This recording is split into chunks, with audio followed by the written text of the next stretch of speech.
Hi, I'm Dr. Ivan Meisner, founder of BNI and senior partner for the Referral Institute. Today I want to talk about to bow or shake hands, cultural differences, and networking etiquette. We now live in a fully global society where it's imperative to have an awareness of cultural differences as they relate to networking etiquette. We often notice differences within our own states, certainly between regions of the nation, but what about businesses that are networking with businesses in other parts of the world? We actually cross cultures with every person we meet. In business, when we concentrate on similarities with each other, the differences aren't that important. Problems arise when the differences appear to be all there is. When entrepreneurs focus on the perceived differences between each other in business, these differences can become stumbling blocks to developing a strong relationship, which is, after all, the ultimate goal of networking. When you factor in differences in communication and behavioral styles, it exacerbates the perceived differences. It becomes very easy for a them versus us situation to develop. People then focus on the problems as evidence that the differences do actually exist and make it more difficult to work together. This dynamic can greatly multiply the cultural differences that naturally do occur, whether you are talking about doing business with the East Coast firm or doing business with a West Coast supplier or a Western business negotiating with an Eastern firm. It is important to find things that bring us together. Things that are similar for us all. For example, we all speak the language of referrals, and we all want to do business based on trust. This transcends many cultural differences. I've mentioned before that some people resist structured referral marketing programs, claiming that it's too American, which I've replied, the law of reciprocity is about the least American concept around. In the U.S., we aren't teaching our business graduates to focus on what they can give us as they support each other in developing business. On the contrary, they are more or less being taught to win as much as they can. Dog eat dog, you get the idea. I submit that as we move into a more global arena of networking, the similarities between us will become much more evident as we teach business owners to speak the language of referrals. That said, we should be aware and prepared for some of these particular cultural differences that can affect the way we network with other cultures. They are sometimes as simple as the way we hand out a business card to as complex as the study of proxemics and the usage of specific idioms. Networking in today's market takes finesse and knowledge of the culture in which you're networking. There are a lot of entrepreneurs who study networking, but I want to take a look at cultural nuances that you need to be aware of. Here are 3 areas where cultural differences mandate a closer look at networking etiquette. First, business card etiquette. Exchanging business cards is an essential part of most cultures. In most Asian countries, after a person has introduced himself or herself and bowed, the business card ceremony begins. In Japan, this is called maishi. The card is presented to the other person with the front side facing forward toward the recipient. Offering the card with both hands holding the top corners of the card demonstrates respect to the other person. The business card is much more important in Asian cultures than it is to us in America. It's truly an extension of the individual and is treated with respect.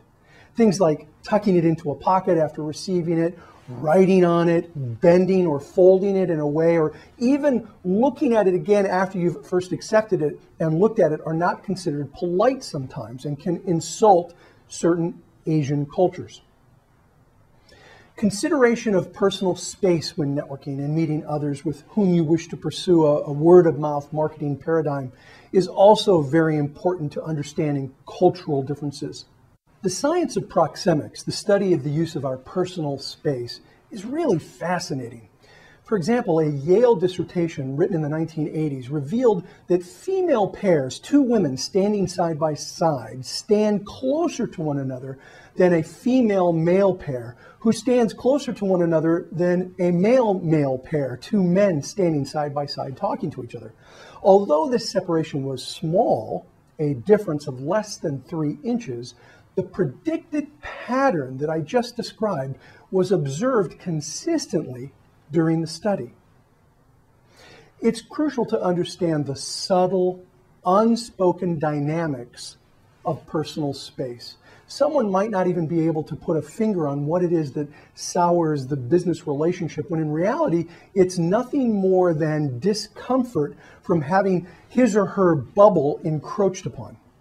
Some cultural dynamics are fine with close personal interaction, while others demand a bigger bubble. This is not a point to underestimate. There are 3 basic separations to consider when taking proxemics into account. For Americans, they typically are public space, 10 feet or more. Social space ranges from 4 to 10 feet. Personal space ranges from about 2 to 4 feet, and intimate space ranges out about a foot or so in front. In Saudi Arabia, their social space equates to our intimate space, and you might find yourself recoiling while your business associate may get the impression that you're standoffish.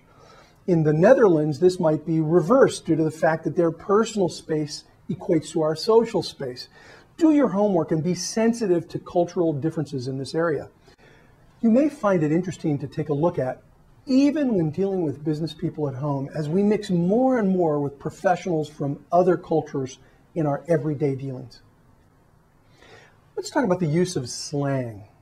When using slang in a business environment, you might want to keep in mind that what means one thing to us may have no meaning or a very different meaning to a business person from another culture. I have some personal experiences in this area, some humorous, others pretty embarrassing. One of my business associates and I were talking with his business partner from Africa. Even though we were all speaking English, one of the phrases we used caused his partner to go completely silent. We had both reassured him that we would keep him in the loop regarding some aspect of the business. It was about 2 weeks later when he reestablished contact with us, and he shared with us that he finally understood what we had meant when we said we'd keep him in the loop. You see, in his dialect, what we had told him was that we were going to keep him pregnant. Now, that wasn't our intention at all, and we told him that, we assured him of that. In another case, we learned that some European countries don't have a direct translation for the phrase word of mouth. So they translate it to mouth to mouth. Now, I had to explain that this has a totally different connotation in the United States. There were a lot of people over here getting quite excited about this mouth-to-mouth marketing that was taking place in Europe. It took me a few minutes to figure out what my Australian associates were saying when, upon meeting me, they all said, incredibly fast, "Good day, mate." I finally had to ask, and I was told, oh, for our American friend here, we're all saying, "Good day, mate." There are websites on the internet that have very accurate and complete slang dictionaries, which you might find useful when traveling around the world. If you have the ability to consult with someone in that country who's familiar with the culture before interacting with the business people, jump at it. It was invaluable to me to be able to have one of my Israeli directors in BNI, Sam Schwartz, coach me regarding the Orthodox Jewish custom of not shaking hands with someone from the opposite gender. He and his associates effectively coached me on how to recognize when a businesswoman was an Orthodox Jew by noting if she was wearing any type of head covering. A normal hat would not have been recognized by me as this type of indicator had he not coached me on this. Or a knee-length skirt with opaque tights worn underneath so that no skin was visible. Again, I would not have even noticed that this was any type of indication, but he was able to clue me in. As you have the opportunity to network with others from different cultures and countries, don't hesitate because you're not sure how your actions will be interpreted. Do your homework ahead of time. One great resource for information on customs and business etiquette is executiveplanet.com, www.executiveplanet.com. When I have the opportunity to travel to another country to do business, I often check in there to be sure I'm not going to make some inappropriate gesture, remark, or other offensive behavior.